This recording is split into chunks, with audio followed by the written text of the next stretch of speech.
in Srimad Bhagavatam, the demons are more Krishna conscious than devotees. Narada ಮುನಿಗಳು ಶ್ರೀಮದ್ ಭಾಗವತದಲ್ಲಿ ಹೇಳ್ತಾರೆ, ಶುದ್ಧ ಭಕ್ತರಿಗಿಂತ ಕಂಸನು ಇನ್ನು ಕೃಷ್ಣ ಪ್ರಜ್ಞೆ ಹೆಚ್ಚಿಗೆ ಇದ್ದ. Why he was so intensely Krishna conscious? Because he was in fear and anxiety of death. ಆತ ಯಾಕಷ್ಟು ಕೃಷ್ಣ ಪ್ರಜ್ಞೆಯಲ್ಲಿ ತೊಡಗಿದ್ದ ಅಂದ್ರೆ ಆತನ ಒಂದು ಸಾವಿನ ಆತಂಕದಲ್ಲಿ ಇರೋದ್ರಿಂದ ಅಷ್ಟು ಕೃಷ್ಣ ಪ್ರಜ್ಞೆಯಲ್ಲಿ ತೊಡಗಿದ್ದ. And somehow other he wanted to kill Krishna. ಯಾವುದಾದ್ರೂ ಒಂದು ರೀತಿಯಲ್ಲಿ ಆತ ಕೃಷ್ಣನ ಕೊಲ್ಲಬೇಕು ಅಂತ ಪ್ರಯತ್ನ ಮಾಡ್ತಿದ್ದ. Kamsa was the uncle and Krishna was the nephew. ಇಲ್ಲಿ ಕಂಸ ಬಂದು ಕೃಷ್ಣನ ಮಾವನಾಗಿದ್ದ. It's a very loving relationship, right? Nephew and uncle, mama bhanja Hindi में बोलते हैं. Very loving relationship. ಅಂದ್ರೆ ಈ ಒಂದು ಸಂಬಂಧದಲ್ಲಿ ತುಂಬಾ ಪ್ರೀತಿಯುಕ್ತವಾದ ಒಂದು ಸಂಬಂಧ ಅನ್ನೋದಿರುತ್ತೆ. ಅದರಲ್ಲಿ ಅಲ್ಲಿ ಇರಲಿಲ್ಲ ಅದು. So generally when nephew is born, uncle gives lot of gifts. ಈ ರೀತಿ ಮಾವನಾದವನು ಹೆಚ್ಚಿಗೆ ಉಡುಗೊರೆ ಅನ್ನೋದನ್ನ ಕೊಡಬೇಕಾಗುತ್ತೆ. But Kamsa was not an ordinary uncle and Krishna was not an ordinary child, ordinary nephew. ಇಲ್ಲಿ ಕಂಸನು ಸಾಧಾರಣವಾದ ಮಾವನಾಗಿರಲಿಲ್ಲ, ಅದೇ ರೀತಿ ಕೃಷ್ಣನು ಸಾಧಾರಣವಾದ ಮಗುನೂ ಆಗಿರಲಿಲ್ಲ. That's why the gift or toy was also not ordinary. ಆದ ಕಾರಣ ಕೊಟ್ಟಂತ ಉಡುಗೊರೆ ಏನಿತ್ತು ಅದನ್ನು ತುಂಬಾ ಶ್ರೇಷ್ಠವಾಗಿತ್ತು. First toy was Putana. ಮೊದಲ ಆಟ ಆಡುವ ಒಂದು ವಸ್ತು ಏನು ಕೊಟ್ಟರು ಅಂದ್ರೆ ಪೂತನವನ್ನು ಕಳಿಸಿದ್ರು. When Krishna was only 7 days old. 7 days. ಯಾವಾಗ ಅವರು 7 ದಿನದ ಮಗು ಆದಾಗಲೇ ಒಂದು ಹುಡುಗರೆ ಅನ್ನೋದನ್ನ ಕಂಸನಿಂದ ಬರುತ್ತೆ, ಅದು ಪೂತನೆ ಆಗಿರುತ್ತೆ. You know the size of Putana? ಪೂತನದ ಗಾತ್ರ ಗೊತ್ತಾ ನಿಮಗೆ? Only 1 jojana, 8 miles. ಬರೀ 8 ಮೈಲಿ ಮಾತ್ರ ಇದ್ದು. And the nephews they know unless we break the old doll, we will not get the new doll. ಎಲ್ಲ ಮಕ್ಕಳಿಗೂ ಗೊತ್ತು, ಪಡೆದಿರೋ ಮೊದಲನೇ ಬೊಂಬೆಯನ್ನ ಒಡೆಯೋವರೆಗೂ ಎರಡನೇ ಬೊಂಬೆ ಸಿಗೋದಿಲ್ಲ. ಆದ ಕಾರಣ ಕೃಷ್ಣನು ಆ ಮಗುವಿನ ಹೊಡಿತಾನೆ. So Krishna also was thinking that my loving uncle is sending Putana. Unless I do something to Putana, I will not get the new one. So he mercifully and casually killed Putana so that another one he will get. So ಇಲ್ಲಿ ಕೃಷ್ಣಗೆ ಚೆನ್ನಾಗಿ ಗೊತ್ತಿತ್ತು, ಮೊದಲನೇ ಬೊಂಬೆಯನ್ನು ಮುರಿಯೋವರೆಗೂ ಎರಡನೇ ಬೊಂಬೆ ಸಿಗೋದಿಲ್ಲ. ಆದ ಕಾರಣ ಮೊದಲು ಕಳಿಸಿದಂತ ಮಾವ ಅಷ್ಟು ಪ್ರೀತಿಯಾಗಿ ಕಳಿಸಿರೋ ಒಂದು ಬೊಂಬೆನ ಮೊದಲು ಪೂತನೆಯನ್ನ ಮುರಿದಾಕ್ತಾನೆ. Every day at least 3 demons are sent by Kamsa to kill Krishna. ಪ್ರತಿದಿನ 3 ಹಸುರನ್ನ ಕಂಸ ಕಳಿಸ್ತಾ ಇರ್ತಾನೆ ಕೃಷ್ಣನ ಕೊಲ್ಲೋದಕ್ಕೋಸ್ಕರ. So I will not go into detail because it's my favorite topic. Topic is something different. Point I am trying to make that Kamsa was trying his level best to kill Krishna by sending demons. So ಎಲ್ಲ ಲೀಲೆಯ ಆಳದಲ್ಲಿ ನಾನು ಹೋಗೋದಿಲ್ಲ ಸಮಯದ ಅಭಾವದಿಂದ. ಇವತ್ತಿನ ಟಾಪಿಕ್ಗೆ ಬೇಕಾಗಿರೋದು ಈ ರೀತಿಯಾಗಿ ಪ್ರತಿದಿನ 3 ಹಸುರುಗಳನ್ನ ಕಂಸ ಕಳಿಸ್ತಾ ಇದೆ Krishna ಕೊಲ್ಲೋದಕ್ಕೋಸ್ಕರ. All the powerful demons are effortlessly killed by Krishna. Small child. ತುಂಬಾ ಬಲಿಷ್ಠರಾದ ಒಂದು ಹಸುರನ್ನು ಕಳಿಸಿದ್ರು ತುಂಬಾ ಸರಳವಾಗಿ ಕೃಷ್ಣ ಎಲ್ಲರನ್ನ ಕೊಲ್ತಾ ಇದ್ದ. Then Kamsa thought, I should better change the strategy. ಅವ ಕಂಸ ಅನ್ಕೊಂತಾನೆ, ನನ್ನ ಪ್ರಯತ್ನವನ್ನು ಬದಲಾವಣೆ ಮಾಡಬೇಕು ಅನ್ಕೊಂತಾನೆ. ಅವಾಗ he started thinking, Krishna is in the forest, he is very, very powerful in the forest. So better bring him to the city, my place, so that I can kill him.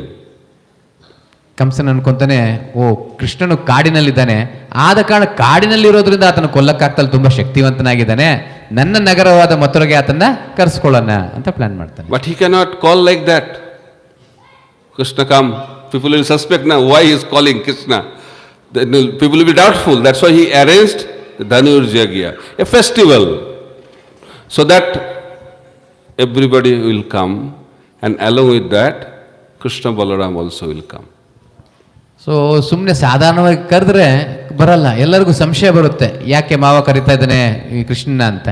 ಆದ ಕಾರಣ ಒಂದು ಸಂಭ್ರಮ ಅನ್ನೋದನ್ನ ಏರ್ಪಾಟ್ ಮಾಡ್ತಾನೆ. ಸಂಭ್ರಮವನ್ನು ಏರ್ಪಾಟ್ ಮಾಡಿಬಿಟ್ಟು ಆ ಕೃಷ್ಣ ಅಲ್ಲ ಎಲ್ಲರೂ ಅದ್ರ ಜೊತೆಗೆ ಬರೋದ್ರಲ್ಲಿ ಕೃಷ್ಣ ಬಲರಾಮನು ಬರ್ತಾರೆ ಅಂತ ಆಹ್ವಾನಿಸ್ತಾನೆ. And Kamsa was very strategic. Who should go to communicate and invite Krishna Balaram to bring them to Mathura, Kamsa thought, Akrura is the best person. ಈತ ತುಂಬ ಚಾಣಕ್ಯನಾಗಿದ್ದ. ಯಾರನ್ನ ಕಳಿಸಿದ್ರೆ ಕೃಷ್ಣ ಬಲರಾಮನ ಕರ್ಕೊಂಬರಕ್ಕಾಗುತ್ತೆ ಅಂತ ಯೋಚಿಸಿ ಕೊನೆಗೆ ಎಲ್ಲದಕ್ಕೂ ಸರಿಯಾದ ವ್ಯಕ್ತಿ ಅಂದರೆ ಅಕ್ರೂರ ಅಂದ್ಬಿಟ್ಟು ಅಕ್ರೂರನ ನೇಮಿಸಿ ಕರ್ಕೊಂಬರೋದಕ್ಕೆ ಕಳಿಸ್ತಾನೆ. So that is the beginning of our topic. So ಇವತ್ತಿನ ಅಂಶದ ಪ್ರಾರಂಭ ಇಲ್ಲಿಂದ ಸ್ಟಾರ್ಟ್ ಆಗುತ್ತೆ. So Kamsa called Akrura and gave the message that you have to go to Vrindavan and bring Krishna Balaram to take part in this festival. ಆವಾಗ ಅಕ್ರೂರನ್ನ ತುಂಬ ಪ್ರೀತಿಯಿಂದ ಕರೆದುಬಿಟ್ಟು ಹೇಳ್ತಾರೆ, ನೀನು ವೃಂದಾವನಕ್ಕೆ ಹೋಗಿ ಕೃಷ್ಣ ಬಲರಾಮನ್ನ ಈ ಒಂದು ಸಂಭ್ರಮಕ್ಕೆ ಕರ್ಕೊಂಬರಬೇಕು ಅಂತ ಹೇಳ್ತಾರೆ. So Akrura, as soon as he got the message that he has to go to Vrindavan, Akrura started revealing some wonderful qualities and mood. That is the qualification we should have to enter into Vrindavan Dham. ಈ ಒಂದು ಸಂದೇಶ ಕಂಸನಿಂದ ಅಕ್ರೂರನಿಗೆ ಬಂದಿದ್ದ ತಕ್ಷಣ ಒಂದು ಅದ್ಭುತವಾದ ಒಂದು ದಿವ್ಯವಾದ ಒಂದು ಅನುಭವ ಇಲ್ಲಾಂದರೆ ಆತನ ಭಾವನೆಗಳನ್ನು ಅಲ್ಲಿ ವ್ಯಕ್ತಪಡಿಸ್ತಾನೆ. ವೃಂದಾವನ ಪ್ರವೇಶ ಮಾಡೋದಕ್ಕೆ ಈ ಭಾವನೆಗಳು ತುಂಬ ಮುಖ್ಯ. So Akrura thought that I am part of Kamsa's team, I am working with a demon, still I have been called or requested or ordered to go to Vrindavan. So first mood Kamsa developed that he is completely unqualified to go to Vrindavan. So ನಾನು ಬಂದು ಅಸುರನಾದ ಈ ಒಂದು ಕಂಸನ ಒಟ್ಟಿಗೆ ಇದ್ದೇನೆ, ಆದ ಕಾರಣ ನನ್ನಲ್ಲಿ ಯಾವುದೇ ಒಂದು ಅರ್ಹತೆ ಅನ್ನೋದು ಇಲ್ಲ ಕೃಷ್ಣ ಹೋಗಿ ಕರೆಯೋದಕ್ಕೆ. ಈ ಒಂದು ಮೊದಲನೇ ಗುಣವನ್ನು ತಾನು ಬೆಳೆಸ್ಕೊಂಡೆ. This is the first quality to start the journey. ಅಂದರೆ ನನಗೆ ಅರ್ಹತೆ ಇಲ್ಲ ಅಂತ ತಿಳ್ಕೊಳ್ಳೋದೇ ಮೊದಲನೇ ಗುಣ ಆಗುತ್ತೆ ನಮ್ಮ ಪ್ರಯಾಣವನ್ನು ಪ್ರಾರಂಭ ಮಾಡೋಕ್ಕೆ. We have to be very, very humble. ತುಂಬ ನಮ್ರನಾಗಿರಬೇಕಾಗುತ್ತೆ. Akrura was exhibiting highest level of humility.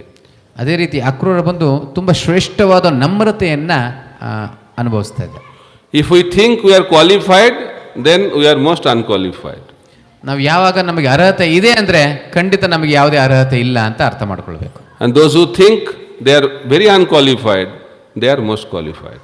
ಯಾರು ನನಗೆ ಅರ್ಹತೆನೇ ಇಲ್ಲ ಅನ್ಕೊಂತಾರೆ ಅವ್ರಿಗೆ ಎಲ್ಲ ರೀತಿಯ ಅರ್ಹತೆ ಇದೆ ಅಂತಲೇ ಅರ್ಥ ಮಾಡ್ಕೊಬೇಕು. This is the beauty of Krishna consciousness. ಇದೇ ಕೃಷ್ಣ ಪ್ರಜ್ಞೆಯ ಒಂದು ಅದ್ಭುತವಾದ ಒಂದು ಸಂಗತಿ. It cannot be imitated. It will manifest as a byproduct of our purity of heart. ಇದನ್ನು ಯಾರು ಅನುಕರಣ ಮಾಡೋದಕ್ಕೆ ಸಾಧ್ಯ ಇಲ್ಲ. ಅದು ಕೃಷ್ಣ ಪ್ರಜ್ಞೆ ಮಾಡ್ತಾ ಇರುವಾಗ ಅದರ ಒಂದು ಅಂಶ ಅನ್ನೋದು ನಮ್ಮಲ್ಲಿ ಬೆಳೀತದೆ, ಗುಣ ಅನ್ನೋದು ಬೆಳೀತದೆ. Sometimes in the modern times humility is taken as disqualification, weakness. ಆದರೆ ನಮ್ಮ ಆಧುನಿಕ ಜಗತ್ತಲ್ಲಿ ಈ ನಮ್ರತೆ ಅನ್ನೋದು ಒಂದು ಕೆಟ್ಟ ಗುಣ ಅಂತ ತಗೊಳ್ಳೋದು, ನಮ್ಮ ಒಂದು ದೌರ್ಬಲ್ಯ ಅಂತ ತಗೊಳ್ಳಾಗುತ್ತೆ. Humility means what? They think, oh, I am lowly, I don't have any qualification. Then they feel, if we feel like that, we'll be in depression.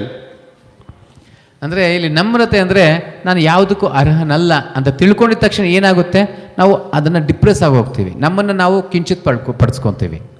Humility means acting on the platform of real knowledge. ಇಲ್ಲಿ ನಮ್ರತೆ ಅಂದರೆ ನಿಜವಾದ ಜ್ಞಾನದಲ್ಲಿ ನಾನು ತೊಡಗುವಂಥದ್ದು. Humility means to know our constitutional position. ಇಲ್ಲಿ ನಮ್ರತೆ ಅಂದರೆ ನನ್ನ ನಿಜವಾದ ಸ್ವರೂಪವನ್ನು ನಾನು ತಿಳಿದುಕೊಳ್ಳುವಂಥದ್ದು. So what's our constitutional position? We are the spirit soul. So ನಮ್ಮ ನಿಜವಾದ ಸ್ವರೂಪ ಏನು? ನಾವು ಚೇತನಾತ್ಮ. Mamai Bangsha Jiva Loke Jiva Bhuta Sanatana. Krishna explains in Bhagavad Gita, we are the eternal part and parcel of the Supreme Lord. So ಕೃಷ್ಣನು ಭಗವದ್ಗೀತೆಯಲ್ಲಿ ಹೇಳ್ತಾನೆ, ನಾವೆಲ್ಲರೂ ಭಗವಂತನ ಅಂಶ ಸನಾತನಾದವರು ಅಂತ ಹೇಳ್ತಾರೆ. So how many spirit souls are there in the creation?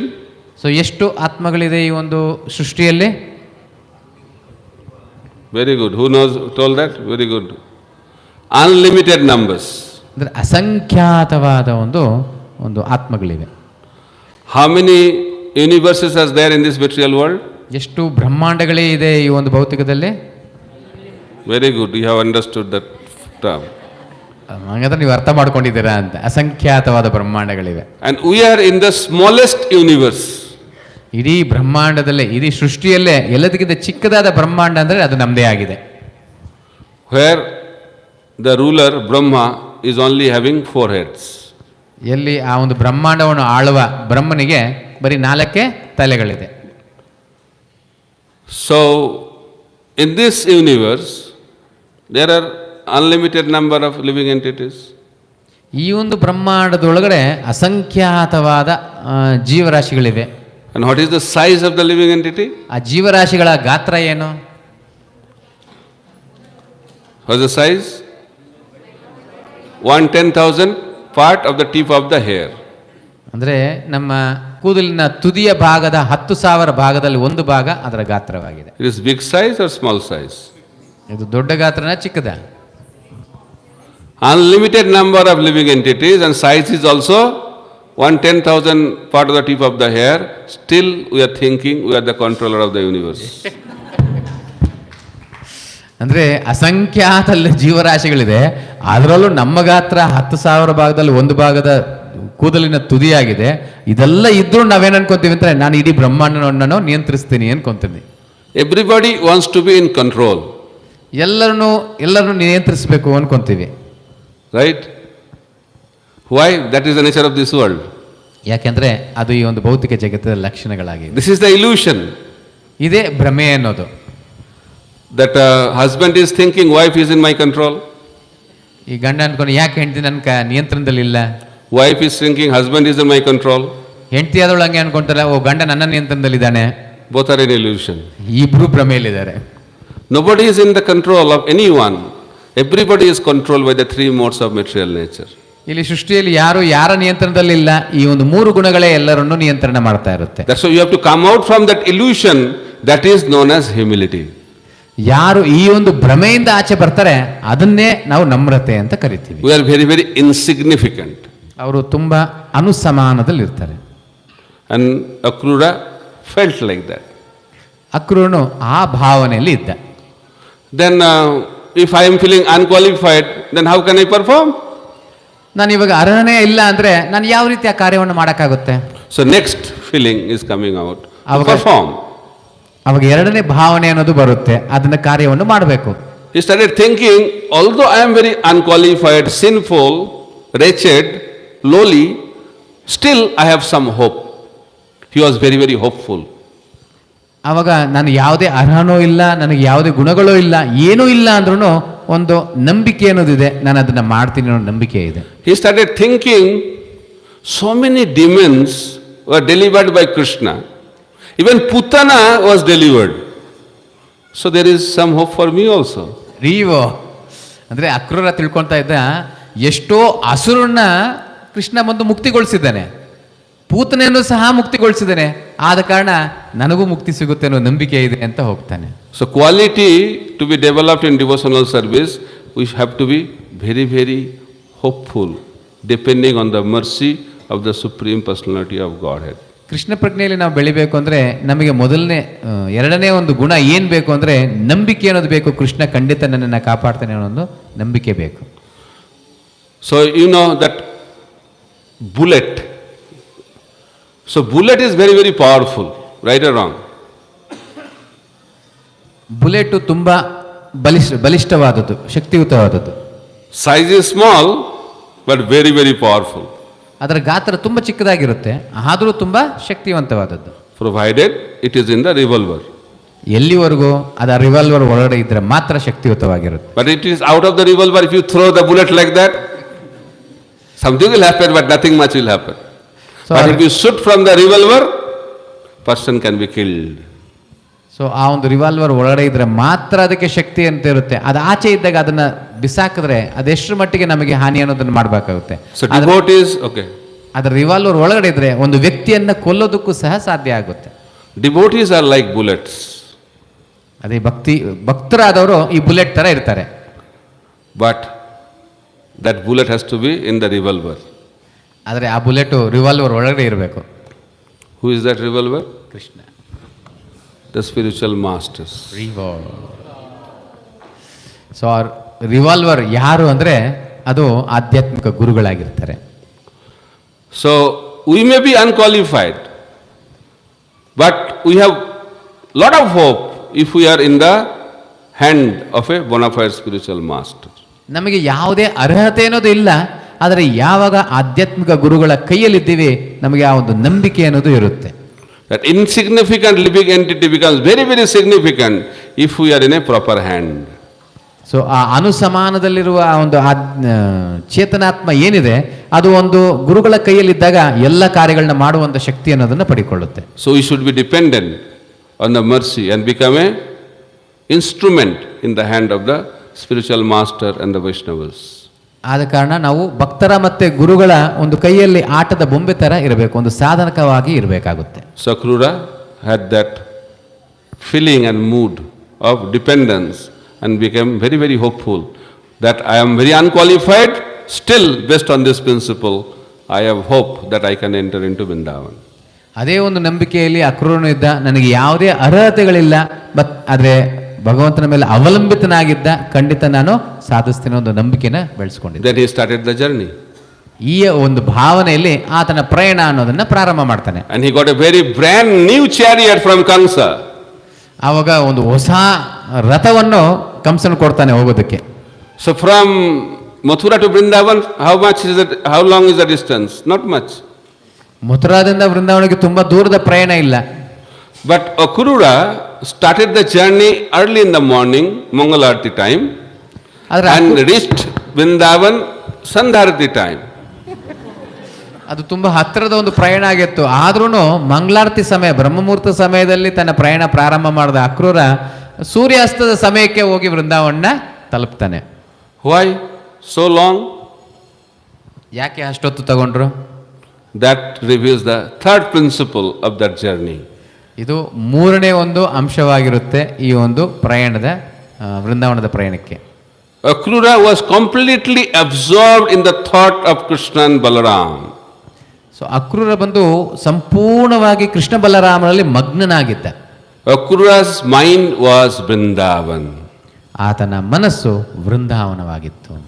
And he could not understand, he was totally out of the vision or out of the practical thing happening, and that's why he did not know where he is going. So ಅವರು ಸಂಪೂರ್ಣ ಮಗ್ನನಾಗಿರೋದ್ರೆ ಯಾವ ದಿಕ್ಕಲ್ಲಿ ಹೆಂಗ್ ಹೋಗ್ತಿದ್ದೀನಿ ಅನ್ನೋದನ್ನೇ ಮರ್ತೋಗ್ಬಿಟ್ಟಿದ್ದ. Somehow or other he managed by evening time to reach Vrindavan. ಯಾವುದೋ ಒಂದು ರೀತಿಯಲ್ಲಿ ಸೂರ್ಯಾಸ್ತ ಸಮಯಕ್ಕೆ ಅಷ್ಟೊತ್ತಿಗೆ ವೃಂದಾವನ ತಲುಪ್ತ. So third principle, if we want to enter into Vrindavan, we have to be completely absorbed in the thought of Krishna. So Vrindavan ಪ್ರವೇಶ ಮಾಡಬೇಕು ಅಂದ್ರೆ ನಮ್ಮ ಮನಸ್ಸಲ್ಲಿ ಸಂಪೂರ್ಣವಾಗಿ ಕೃಷ್ಣನಲ್ಲಿ ಮಗ್ನನಾಗಿರಬೇಕಾಗುತ್ತೆ. We have to turn our mind, transform our mind into Vrindavan. ನಮ್ಮ ಮನಸ್ಸನ್ನ ವೃಂದಾವನವಾಗಿ ಮಾರ್ಪಡಿಸಬೇಕಾಗುತ್ತೆ. Now our mind is absorbed in sense enjoyment. ಇವಾಗ ನಮ್ಮ ಮನಸ್ಸು ಇಂದ್ರಿಯ ತೃಪ್ತಿಯಲ್ಲಿ ಮಗ್ನನಾಗಿರುತ್ತೆ. ಧಯತೆ ವಿಷಯಾನ್ ಪುಂಸೋ ಸಂಗಾಸ್ತೆ ಸುಪಜಾಯತೆ ಸಂಗಾತ್ ಸಂಜಾಯತೆ ಕಾಮೋ ಕಾಮಾತ್ ಕ್ರೋಧ ವಿಜಾಯತೆ ಕ್ರೋಧಾತ್ ಭವತಿ ಸಮ್ಮೋಹ ಸಮ್ಮೋಹ ಸ್ಥಿತಿ ವಿಭ್ರಮ ಸ್ಥಿತಿ ಭಂಸಾತ್ ಬುದ್ಧಿನಾಶ ಬುದ್ಧಿನಾಶಾತ್ ಪನಶ್ಯತಿ ನ Vrindavan. If mind is absorbed in sense enjoyment, where you will go? Hellish planets. So ಯಾವಾಗ ನಮ್ಮ ಮನಸ್ಸು ಇಂದ್ರಿಯ ತೃಪ್ತಿಯಲ್ಲಿ ಹೆಚ್ಚಿಗೆ ತೊಡಗಿರುತ್ತೆ ಆವಾಗ ಪ್ರಣಶ್ಯತಿ ಅಂದ್ರೆ ನಾವು ನರಕಲೋಕಗಳಿಗೆ ಹೋಗ್ತೀವಿ. We will be demoted to the lower species, we will be demoted to the lower planetary system. That is the consequence of absorption of the mind in sense enjoyment. ಮನಸ್ಸು ಯಾವಾಗ ಇಂದ್ರಿಯಗಳ ಮೇಲೆ ಗಮನ ಕೊಟ್ಟು ಇಂದ್ರಿಯಗಳ ವಸ್ತುಗಳ ಮೇಲೆ ಮಗ್ನನಾಗಿರುತ್ತೆ ಆವಾಗ ನಾವು ನಮ್ಮ ಸ್ಥಾನಕ್ಕಿಂತ ಕೆಳಗಡೆ ಹೋಗ್ತಾ ಅಧಮ ಲೋಕಗಳಿಗೆ ಇಲ್ಲ ನರಕ ಲೋಕಗಳಿಗೆ ಹೋಗಬೇಕಾಗುತ್ತೆ. But if mind is absorbed in thought of Krishna, what will happen? Antakale cha mameva smaran mukta kalevaram jayaprayati samadbhavam jati nastatra asangsa. There is no doubt that person will attain me who leaves his body thinking about me. So ಕೃಷ್ಣನ ಭಗವದ್ಗೀತೆ ಹೇಳ್ತಾನೆ, ಯಾವ ವ್ಯಕ್ತಿ ನನ್ನ ಸ್ಮರಣೆಯಲ್ಲಿ ತನ್ನ ದೇಹವನ್ನು ತ್ಯಾಗ ಮಾಡ್ತಾನೆ ಅಂತ ಸಮಯನು ಯಾವುದೇ ಸಂಶಯವಿಲ್ಲದೆ ನನ್ನನ್ನು ಬಂದು ತಲುಪ್ತಾನೆ ಅನ್ನೋದನ್ನ ಹೇಳ್ತಾನೆ. We follow so many rules and regulations, getting up for Mangalarati, chanting Hare Krishna Mahamantra, hearing Srimad Bhagavatam, organizing different services, seeing the deities, hearing Srimad Bhagavatam. But what is the purpose of that? Purpose or essence of all rules and regulations is always remember Krishna, never forget Krishna. ನಮ್ಮ ಜೀವನದಲ್ಲಿ ಹಲವಾರು ನಿಯಮಗಳನ್ನ ಪಾಲನೆ ಮಾಡ್ತೀವಿ. ಬೆಳಿಗ್ಗೆ ಬ್ರಹ್ಮ ಮುಹೂರ್ತದ ಸಮಯದಲ್ಲಿ ಎದ್ದೊಳ್ಬೇಕು, ಮಂಗಳಾರತಿ ಮಾಡಬೇಕು, ಜಪ ಮಾಡಬೇಕು, ಭಾಗವತನ ಕೇಳಿಸ್ಕೊಳ್ಬೇಕು, ಓದಬೇಕು, ಮತ್ತೆ ಭಗವಂತನ ದರ್ಶನ ಮಾಡಬೇಕು. ಈ ರೀತಿ ಎಲ್ಲ ನಿಯಮ ನಿಬಂಧನೆಗಳೆಲ್ಲ ಪಾಲನೆ ಮಾಡ್ತೀವಿ. ಅದರ ಮುಖ್ಯವಾದ ಗುರಿ ಏನಾಗಿರಬೇಕು ಅಂದರೆ, ನಾನು ಸದಾ ಕೃಷ್ಣನ ಸ್ಮರಣೆ ಮಾಡಬೇಕು, ಯಾವತ್ತೂ ಕೃಷ್ಣನ ಮರಿಬಾರ್ದು. ಅದನ್ನಿಲ್ಲದೆ ಎಲ್ಲ ಮಾಡಿದ್ರೂ ಅದು ವ್ಯರ್ಥವಾಗಿರುತ್ತೆ. So mind is very very important aspect in our journey to the spiritual world. ಆಧ್ಯಾತ್ಮಿಕ ಲೋಕದ ಪ್ರಯಾಣಕ್ಕೆ ಮನಸ್ಸು ಅನ್ನೋದು ತುಂಬ ಮುಖ್ಯವಾದ ಒಂದು ಅಂಶವಾಗಿರುತ್ತೆ. We have to check where is our mind. ಇವಾಗ ನಾವು ಹುಡುಕಾಡಬೇಕು ನಮ್ಮ ಮನಸ್ಸು ಎಲ್ಲಿದೆ ಅಂತ. ನಾವು our body may be here, where is our mind?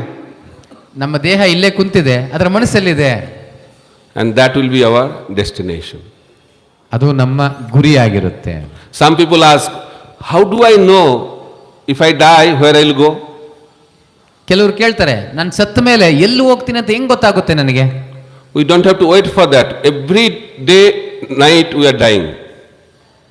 ಅದಕ್ಕೆ ನಾವು ಹೆಚ್ಚಿಗೆ ಕಾಯಬೇಕಾಗಿರೋ ಅವಶ್ಯಕತೆ ಇಲ್ಲ. ಪ್ರತಿ ರಾತ್ರಿ ನಾವು ಸಾಯ್ತಾ ಇರ್ತೀವಿ.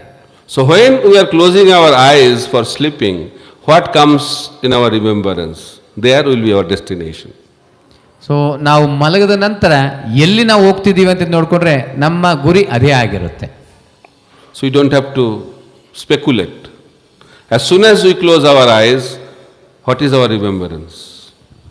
ಸೊ ಅದಕ್ಕೆ ನಾವು ಊಹಿಸ್ಕೊಳ್ಬೇಕಾಗಿರೋ ಅವಶ್ಯಕತೆ ಇಲ್ಲ. ಮಲಗೋಕೆ ಕಣ್ಣು ಮುಚ್ಚಿದ ತಕ್ಷಣ ನನ್ನ ಸ್ಮರಣೆಯಲ್ಲಿ ಏನು ಬರುತ್ತೆ ಅಂತ ನೋಡಿಕೊಂಡ್ರೆ ಗೊತ್ತಾಗುತ್ತೆ. That is the check and balance. ಈ ರೀತಿ ನಮ್ಮನ್ನು ನಾವು ಪರಿಶೀಲನೆ ಮಾಡ್ಕೊಬೋದು. We can do that every day. ಇದನ್ನು ಪ್ರತಿದಿನ ನಾವು ಮಾಡ್ಬೋದು. So Akrura was completely absorbed in the thought of Krishna. ಇದೇ ರೀತಿ ಅಕ್ರೂರನು ಪೂರ್ತಿ ಸಮಯ ಕೃಷ್ಣನಲ್ಲಿ ಮಗ್ನನಾಗಿದ್ದ. How it is possible? When we regularly hear and chant about Krishna, then we can remember Krishna. ಇದು ನಮಗೆ ಯಾವ ರೀತಿ ಸಾಧ್ಯ ಆಗುತ್ತೆ? ಪ್ರತಿ ಕ್ಷಣ ಪ್ರತಿದಿನ ನಾವು ಕೃಷ್ಣನ ಬಗ್ಗೆ ಹೇಳ್ತಾ ಕೇಳಿಸ್ಕೊಂತ ಇದ್ರೆ ಅದು ಸಾಧ್ಯವಾಗುತ್ತೆ. Srila Prabhupada says, a sincere pure devotee is engaged 24 hours a day in hearing Srimad Bhagavatam and chanting the holy name of the Lord. Srila Prabhupada ಹೇಳ್ತಾರೆ, ಒಂದು ಶುದ್ಧ ಭಕ್ತನಾದವನು 24 ಗಂಟೆ ಶ್ರೀಮದ್ ಭಾಗವತ ಶ್ರವಣ ಮಾಡ್ತಾ ಹರೇ ಕೃಷ್ಣ ಮಹಾಮಂತ್ರವನ್ನು ಹೇಳ್ತಿರ್ತಾನೆ ಅಂತಾರೆ. By hearing that, devotees, those who are practicing, go into depression. By hearing this principle of Prabhupada, we think, oh my God, 24 hours hearing and chanting, how it is possible? Impractical. ಈ ನಿಯಮನ ಪ್ರಭುಪಾದ ಹೇಳಿದಂಥ ನಿಯಮ ಕೇಳಿಸ್ಕೊಂಡ ತಕ್ಷಣ ಹಲವಾರು ಭಕ್ತರು ಆಂದೋಲನದಲ್ಲಿ ಇಲ್ಲಾಂದ್ರೆ ಬೇಸರಗೊಳ್ತಾರೆ. ಅರೆ ಯಾವ ರೀತಿ ಸಾಧ್ಯ ಆಗುತ್ತೆ? 24 ಗಂಟೆ ಯಾವ ರೀತಿ ನಾನು ಜಪ ಮಾಡಿಕೊಂಡು ಭಾಗವತನ ಕೇಳಕ್ಕೆ ಸಾಧ್ಯ? One devotee came to Prabhupada. Prabhupada, you are telling me you have to remember Krishna 24 hours a day, but how can I remember Krishna when I am sleeping? ಒಂದು ಭಕ್ತನ ಬಂದು ಪ್ರಭುಪಾದರ ಕೇಳ್ತಾರೆ, ಪ್ರಭುಪಾದರ ನೀವು ಹೇಳ್ತಿದ್ರೆ 24 ಗಂಟೆ ಕೃಷ್ಣ ಸ್ಮರಣೆಯಲ್ಲಿ ಇರಬೇಕು ಅಂತ, ನಾನು ಮಲಗಿರುವಾಗ ಹೆಂಗ್ ಕೃಷ್ಣ ಸ್ಮರಣೆ ಮಾಡೋದು ಅಂತ ಕೇಳ್ತಾರೆ. Prabhupada said, what you are remembering now when you are awake? Prabhupada ಕೇಳ್ತಾರೆ, ಇವಾಗ ನೀನು ಎಚ್ಚೆತ್ಕೊಂಡಿರುವಾಗ ಏನನ್ನ ನೀನು ತಿಳ್ಕೊಂತ ಇದೀಯಾ, ನೆನ್ಸ್ಕೊಂತ ಇದೀಯಾ? Our situation now, during japa we sleep, but we want to chant during sleeping. ಅಂದ್ರೆ ನಮ್ಮ ಸ್ಥಿತಿ ಹೆಂಗಾಗಿರುತ್ತೆ ಅಂದ್ರೆ ಜಪ ಮಾಡುವಾಗ ನಮಗೆ ನಿದ್ದೆ ಅಂತ ಬರುತ್ತೆ. Right or wrong? The most conducive time to sleep is during japa and during Bhagavatam class. But we want to go to Vrindavan. ಎಲ್ಲದಕ್ಕಿಂತ ಅನುಕೂಲವಾದ ಸಮಯ ನಿದ್ದೆ ಮಾಡೋದಕ್ಕೆ ಯಾವುದು ಅಂದ್ರೆ ಅದು ಜಪ ಮಾಡುವ ಸಮಯ ಮತ್ತೆ ಭಾಗವತ ಕೇಳಿಸ್ಕೊಳ್ಳೋ ಸಮಯ ಆಗಿರುತ್ತೆ. ಆದ್ರೆ ಇಷ್ಟೆಲ್ಲ ದೋಷಗಳಿದ್ದು ನಾವು ವೃಂದಾವನಕ್ಕೆ ಹೋಗ್ಬೇಕು ಅಂತ ಅನ್ಕೊಂತಿರ್ತೀವಿ. First I say before going to Vrindavan, practice to stay awake during Bhagavatam class and practice to stay awake during japa. So ನಾನು ಹೇಳ್ತೀನಿ, ವೃಂದಾವನಕ್ಕೆ ಹೋಗೋಕೆ ಮುಂಚೆ ಈ ಒಂದು ಭಾಗವತ ಪ್ರವಚನದಲ್ಲೂ ಮತ್ತೆ ಜಪ ಮಾಡೋ ಸಮಯದಲ್ಲಿ ಎಚ್ಚೆತ್ಕೊಂಡಿರೋದಕ್ಕೆ ಪ್ರಯತ್ನ ಮಾಡಿ ಅಂತೀನಿ. Vrindavan will talk later on, but we desire to go to Vrindavan. ಆದರೆ ಎಲ್ಲರಿಗೂ ವೃಂದಾವನಕ್ಕೆ ಹೋಗ್ಬೇಕು ಅನ್ನೋ ಕೋರಿಕೆ ಮಾತ್ರ ಎಲ್ಲರಿಗೂ ಇದೆ. As soon as we close our eyes to think of Krishna, we go to sleep. ನಾವು ಕಣ್ಣು ಮುಚ್ಕೊಂಡು ಕೃಷ್ಣ ನೆನಿಬೇಕು ಅನ್ಕೊಂಡಿದ ತಕ್ಷಣ ನಾವು ನಿದ್ದೆಗೆ ಜಾರಿ ಬಿಡ್ತೀವಿ. That's why don't try to do that. Keep your eyes and ears open and hear about Krishna. ಆದ ಕಾರಣ ಯಾವುದೇ ಕಾರಣಕ್ಕೂ ಯಾವತ್ತೂ ಕಣ್ಣನ್ನ ಮುಚ್ಚಬೇಡಿ, ಕಣ್ಣು ಕಿವಿಯೆಲ್ಲ ತೆಗೆದುಕೊಂಡು ಭಗವಂತನ ಬಗ್ಗೆ ಕೇಳಿಸ್ಕೊಂಡು ನೋಡೋದಕ್ಕೆ ಪ್ರಯತ್ನ We ಮಾಡಿ. should hear regularly. ಸದಾ ನಾವು ಕೃಷ್ಣನ ಬಗ್ಗೆ ಕೇಳಿಸ್ಕೊಂತಾ ಇರಬೇಕು. Nityam Bhagavata Sevaya. Bhagavatam explains we should hear Nityam. What is the meaning of Nityam? Constantly, but at least daily. ಅಂದ್ರೆ ನಿತ್ಯಂ ಭಾಗವತ ಸೇವೆ ಅಂದ್ರೆ ಅರ್ಥ ಏನಂದ್ರೆ ನಿತ್ಯಂ ಅಂದ್ರೆ ಸದಾ ಕೇಳಿಸ್ಕೊಂತಾ ಇರಬೇಕು. ಅಟ್ಲೀಸ್ಟ್ ನಾವು ಪ್ರತಿದಿನ ಕೇಳಿಸ್ಕೊಳ್ಳೋದಕ್ಕಾದ್ರೂ ಪ್ರಯತ್ನ ಮಾಡಬೇಕಾಗುತ್ತೆ. So Prabhupada, when he used to chant under the tree in Thompson Square Park, New York, he used to chant for 3 hours. He used to sing the holy name for 3 hours under the tree in the Thompson Square Park, New York City, when he started the movement. ಅವ್ರು ಯಾವಾಗ ಈ ಒಂದು ಆಂದೋಲನ ಪ್ರಾರಂಭ ಮಾಡಿದಾಗ 3 ಗಂಟೆ ಕಾಲ ಭಗವಂತನ ಪವಿತ್ರ ನಾಮವನ್ನು ಹೇಳ್ತಾ ಇದ್ರು. When Mahaprabhu was in Jagannath Puri, he used to hear Srimad Bhagavatam from Gadadhar Pandit every day 3 hours. So Gadadhar Pandit ಹತ್ರ ಯಾರು ಪೂರಿಯಲ್ಲಿ ಮಹಾಪ್ರಭುಗಳು ಇರೋವಾಗ ಪ್ರತಿದಿನ 3 ಗಂಟೆ ಕಾಲ ಶ್ರೀಮದ್ ಭಾಗವತನ ಕೇಳಿಸ್ಕೊಂತಾ ಇದ್ರು. When Raghunath Das Goswami was at the bank of Radha Kund, he used to speak Chaitanya Charitamrita at least 3 hours every day. Lokanath ಸ್ವಾಮಿ ಅವರೂ ಅಷ್ಟೇ Not Loknath Swami, Raghunath Das Goswami. ಸಾರಿ ಲೋಕನಾಥ್ ದಾಸ್ ಗೋಸ್ವಾಮಿ ಅವರು ಯಾವಾಗ ಈ ಒಂದು ರಾಧಾಕುಂಡ Yes. ರಾಧಾಕುಂಡಲ್ಲಿ ಇರುವಾಗ ಪ್ರತಿದಿನ 3 ಗಂಟೆಗಳ ಕಾಲ ಮಾತಾಡ್ತಾ ಇದ್ರು. But Prabhupada knew 3 hours is very, very difficult. ಆದರೆ ಪ್ರಭುಪಾದ ಗೊತ್ತು 3 ಗಂಟೆ ಕಾಲ ಅನ್ನೋದು ತುಂಬ ಕಷ್ಟಕರವಾದದ್ದು. At least 1 hour. At least 1 hour ಆದರೂ ಬೇಕು ಅಂತ ತಿಳ್ಕೊಂಡು. That is also difficult. ಅದು ಕೂಡ ಕಷ್ಟನೇ. Nowadays everything is very short. ಅಂದರೆ ಇವಾಗ 1 ಗಂಟೆ ಕಾಲನೂ ಕಷ್ಟ ಆಗ್ಬಿಟ್ಟು ಎಲ್ಲವೂ ತುಂಬ ಚಿಕ್ಕದಾಗಿ ಹೋಗ್ತಾ ಇದೆ. 64 became 16, 3 hours became 1 hour, still it is difficult. 64 ಮಾಲೆ ಅನ್ನೋದು 16 ಮಾಲೆ ಆಗೋಯ್ತು, 3 ಗಂಟೆ ಕಾಲ ಅನ್ನೋದು 1 ಗಂಟೆ ಆಗೋಯ್ತು, ಈವಾಗಲೂ ಅದು ನಮಗಿನ್ನೂ ಕಷ್ಟಕರವಾಗಿದೆ. One devotee was jokingly talking, he said, Prabhupada appeared and made 64 to 16. I think he should appear again and make 16 to 8 at least.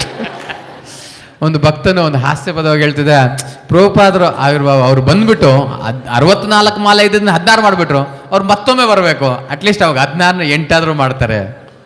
Very difficult. 1 hour is difficult, what to talk about 24 hours. ನಮಗೆ 1 hour ಇಲ್ಲಿ ಕುಂತ್ಕೊಂಡು ಕೇಳಿಸ್ಕೊಳ್ಳೋದಕ್ಕೆ ಕಷ್ಟ ಅನ್ನೋವಾಗ ಇನ್ನು 24 ಗಂಟೆ ಕಾಲ ಅಂದರೆ ಎಷ್ಟು ಕಷ್ಟವಾಗಿರುತ್ತೆ. But don't become discouraged. Akrura was very hopeful. We should also be hopeful. ಆದರೆ ನೀವು ಯಾರು ನಂಬಿಕೆನ ಕಳ್ಕೊಬಾರ್ದು. ಅಕ್ರೂನಿಗೂ ನಂಬಿಕೆ ಇತ್ತು, ಅದೇ ಕಾರಣ ನಾವು ಆ ನಂಬಿಕೆ ಅನ್ನೋದನ್ನ ಬೆಳೆಸ್ಕೊಳ್ಬೇಕಾಗುತ್ತೆ. There are 3 words to become successful in our journey. 3 ಪದಗಳಿದೆ ನಮ್ಮ ಜೀವನದಲ್ಲಿ ನಾವು ನಮ್ಮ ಗುರಿಯನ್ನು ಮುಟ್ಟಕ್ಕೆ. Success formula, 3 words. ಈ ಒಂದು ನಮ್ಮ ವಿಜಯದ ಒಂದು ಸಂಕೇತ ಇಲ್ಲಾಂದ್ರೆ ಕಾರಣ ಅನ್ನೋದು 3 ಪದಗಳಾಗಿರುತ್ತೆ. What are the 3 words? Practice, practice and practice.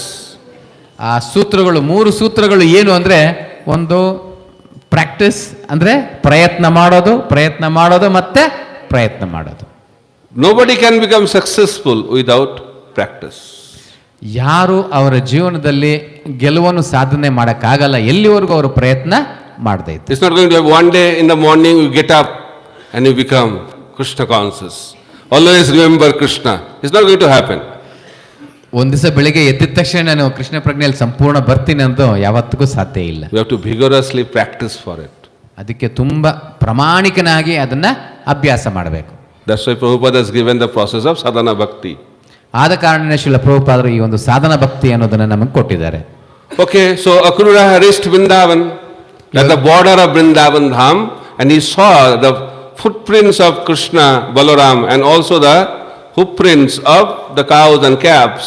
By seeing that, he became ecstatic, and he jumped out of the chariot and started rolling on the dust of Vrindavan Dham. ಇವಾಗ ಅಕ್ರೂರ ಯಾವುದೋ ಒಂದು ರೀತಿಯಲ್ಲಿ ವೃಂದಾವನದ ಪ್ರವೇಶ ಅನ್ನೋದು ಮಾಡ್ತಾನೆ. ಮಾಡಿದ ತಕ್ಷಣನೇ ಆ ಒಂದು ವೃಂದಾವನ ಧಾಮದಲ್ಲಿ ಕೃಷ್ಣ ಬಲರಾಮರ ಆ ಒಂದು ಪಾದ ಚಿಹ್ನೆಗಳನ್ನ ನೋಡ್ತಾನೆ, ಮತ್ತೆ ಹಸುಗಳ ಒಂದು ಇದನ್ನ ನೋಡ್ತಾನೆ. ಅದನ್ನ ನೋಡಿದ ತಕ್ಷಣ ಭಾವಪರವಶನಾಗಿ ಆ ಒಂದು ರಥದಿಂದ ಜಿಗಿದು ಕೆಳಗಡೆ ಆ ಒಂದು ವೃಂದಾವನದ ಮಣ್ಣಲ್ಲಿ ಹೊರಲಾಡ್ತಾನೆ. Lesson to be learned: we cannot enter into Vrindavan in our car. ಗಮನವಿಟ್ಟು ಕೇಳಿಸ್ಕೊಳ್ಳಿ, ನಮ್ಮ ಕಾರಲ್ಲಿ ನಾವು ವೃಂದಾವನಕ್ಕೆ ಹೋಗೋದಕ್ಕೆ ಸಾಧ್ಯ ಇಲ್ಲ. Akrura gave up the chariot.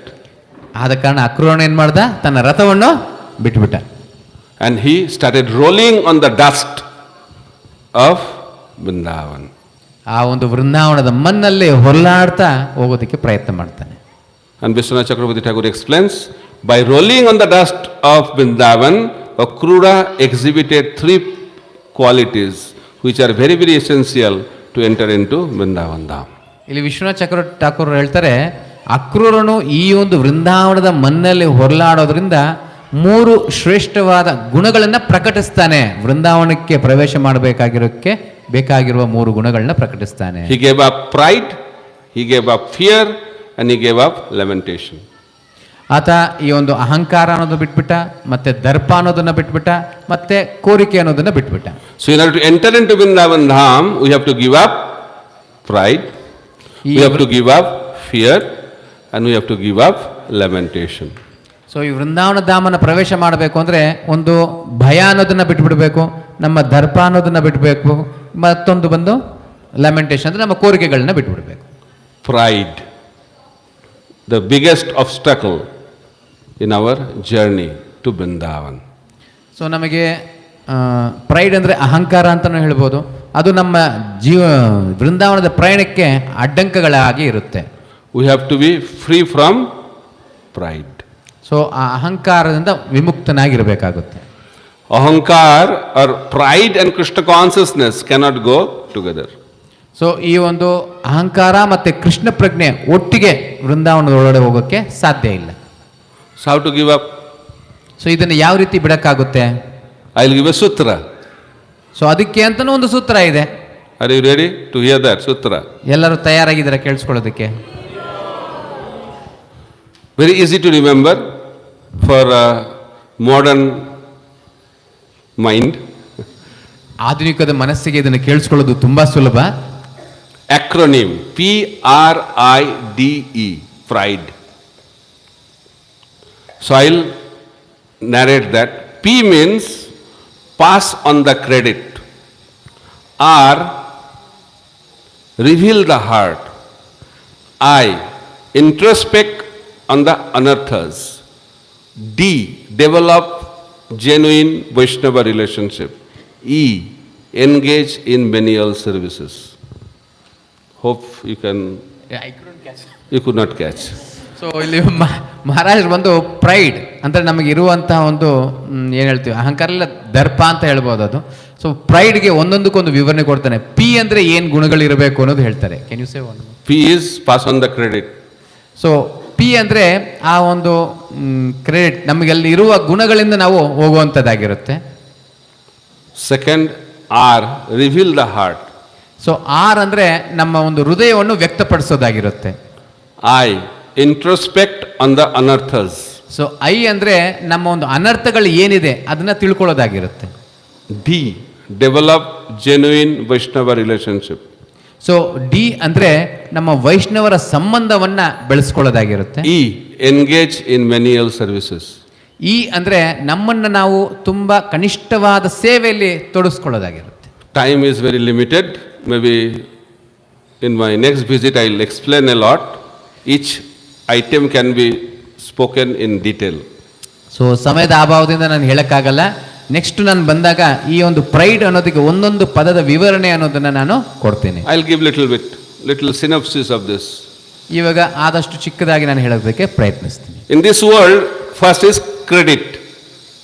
In this world, we all want credit. If anything good happens, I have done it. If anything bad happens, he has done it.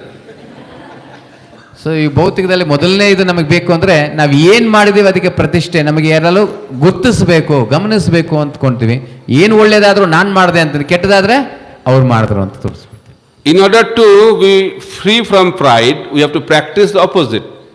So ಈ ಒಂದು ದರ್ಪದಿಂದ ನಾವು ಆಚೆ ಬರಬೇಕು ಅಂದ್ರೆ ಇದಕ್ಕೆ ವಿರುದ್ಧವಾಗಿ ನಾವು ಅಭ್ಯಾಸ ಅನ್ನೋದನ್ನ ಮಾಡಬೇಕಾಗುತ್ತೆ. Even if I am fully convinced that I have done it, still practice to say, no, you have done it. So ನಮ್ಮ ಪೂರ್ತಿ ಪ್ರಮಾಣದಲ್ಲಿ ನನಗೆ ಗೊತ್ತು ಇದು ನಾನೇ ಮಾಡಿದ್ದೀನಿ ಅಂತ ಇದ್ರೂ ಸರಿನೇ, ಇಲ್ಲ ನಾನು ಮಾಡಿಲ್ಲ ಅವ್ರು ಮಾಡಿದ್ರು ಅಂತ ಹೇಳೋದನ್ನ ಪ್ರಯತ್ನಿಸಬೇಕು. Krishna says in Bhagavad Gita, everything is done by 3 modes of material nature. But because of ahankara, because of ego, every living entity is thinking, I am doing it. ಭಗವದ್ಗೀತೆಯಲ್ಲಿ Prakriti kriyamanani gunai karmani sarvasa ahankaro vimur atma kartaham iti mannate. So ಭಗವದ್ಗೀತೆಯಲ್ಲಿ ಕೃಷ್ಣ ಹೇಳ್ತಾರೆ ಎಲ್ಲವನ್ನೂ ಮಾಡ್ತಾ ಇರೋದು 3 ಗುಣಗಳೇ. ಆದರೆ ಈ ಜೀವಿ ಬಂದು ಅಹಂಕಾರದಿಂದ ಏನು ಅನ್ಕೊಂತಾನೆ, ಎಲ್ಲವೂ ನನ್ನಿಂದನೇ ಆಗ್ತಾ ಇದೆ, ನಾನೇ ಮಾಡ್ತಾ ಇದ್ದೀನಿ ಅಂತ ಅನ್ಕೊಂತಾನೆ. Now the world is captivated by one word, right. This is my right. ಇವಾಗ ಇಡೀ ಸಮಾಜ ಒಂದೇ ಒಂದು ಸೂತ್ರದಲ್ಲಿ ಓಡ್ತಾ ಇದೆ, ಇದು ನನ್ನ ಹಕ್ಕು, ಇದನ್ನ ಪಡ್ಕೊಳ್ಳೋದು ನನ್ನ ಹಕ್ಕು ಅಂತ ಹೇಳ್ತಾರೆ. And right will lead to fight. ಈ ಹಕ್ಕು ಅನ್ನೋದು ಏನ್ ಮಾಡುತ್ತೆ, ನಮ್ಮನ್ನ ಈ ಒಂದು ಜಗಳಕ್ಕೆ ಕರ್ಕೊಂಡು ಹೋಗುತ್ತೆ. Everybody is fighting. Why? Because everybody is right. ಎಲ್ಲರೂ ಜಗಳ ಆಡ್ತಾ ಇದ್ದಾರೆ, ಯಾಕಂದ್ರೆ ಅದು ಎಲ್ಲರ ಹಕ್ಕಾಗಿದೆ. So right leads to fight. ಆದ ಕಾರಣ ಯಾರಿಗೆಲ್ಲ ಹಕ್ಕಿದೆ ಅಂತಾರೆ, ಖಂಡಿತ ಅವರು ಜಗಳದಲ್ಲಿ. But what is the Vedic culture? Not right, duty. ಆದರೆ ಈ ಒಂದು ವೈದಿಕ ಸಂಸ್ಕೃತಿಯಲ್ಲಿ ಯಾವತ್ತೂ ಇದು ನನ್ನ ಹಕ್ಕು ಅಂತ ಹೇಳೋದಿಲ್ಲ, ಬದಲಿಗೆ ಇದು ನನ್ನ ಕರ್ತವ್ಯ ಅಂತ ಹೇಳಲಾಗುತ್ತೆ. Duty is the real beauty. ನಮ್ಮ ಕರ್ತವ್ಯನೇ ನಿಜವಾದ ಅಂದವಾಗಿರುತ್ತೆ. You don't have to fight for right. Those who are doing their duty, they are automatically having all the rights. ಇಲ್ಲಿ ನಮ್ಮ ಹಕ್ಕಿಗೋಸ್ಕರ ನಾವು ಜಗಳ ಮಾಡುವ ಅವಶ್ಯಕತೆ ಇಲ್ಲ. ಯಾರ್ಯಾರು ಅವರ ಕರ್ತವ್ಯಗಳನ್ನ ಮಾಡ್ತಾ ಇರ್ತಾರೆ ಎಲ್ಲರಿಗೂ ಅವ್ರಿಗೆ ಬೇಕಾಗಿರೋ ಹಕ್ಕುಗಳು ಸಹಜವಾಗಿ ಸಿಗುತ್ತೆ. Prabhupada always gave the credit to his disciples and to his spiritual master. So ಪ್ರಭುಪಾದರು ಆ ಎಲ್ಲ ರೀತಿಯ ಒಂದು ಹಕ್ಕುಗಳನ್ನ ಅವರ ಒಂದು ಶಿಷ್ಯಂದ್ರಿಗೆ ಮತ್ತೆ ಗುರುಗಳಿಗೆ ಕೊಡ್ತಾ ಇದ್ರು. And he was doing from his heart, not to impress others, but we have to practice. ಇದನ್ನ ಅವರು ಹೃದಯಾಳದಿಂದ ಮಾಡ್ತಾ ಇದ್ರು ಹೊರತುಪಡಿಸಿ ಯಾವುದೇ ರೀತಿಯ ಅನುಕರಣ ಅನ್ನೋದನ್ನ ಮಾಡ್ತಾ ಇರಲಿಲ್ಲ. It can be spoken at length, but time is very limited. So next is reveal the heart. R means revealing the heart. ಈ ಪ್ರೈಡಲ್ಲಿ ಎರಡನೇ ಅಂಶ ಬಂದು ಆರ್ ಅಂದ್ರೆ ರಿವೀಲ್ ದಿ ಹಾರ್ಟ್, ಅಂದ್ರೆ ನಮ್ಮ ಹೃದಯವನ್ನು ವ್ಯಕ್ತಪಡಿಸುವಂಥದ್ದು. Because problem is within, not outside. So ನಮ್ಮ ತೊಂದರೆ ಇರೋದು ಒಳಗಡೆ, ಆಚೆ ಕಡೆ ಅಲ್ಲ. We always are captivated by the external things. ನಾವು ಯಾವಾಗ್ಲೂ ಈ ಒಂದು ಬಹಿರಂಗವಾಗಿ ಇರೋದ್ರಲ್ಲಿ ನಾವು ಸಿಗಾಕೊಂಡಿದ್ದೀವಿ. Very beautiful face on the Facebook, but people don't know what's going on within.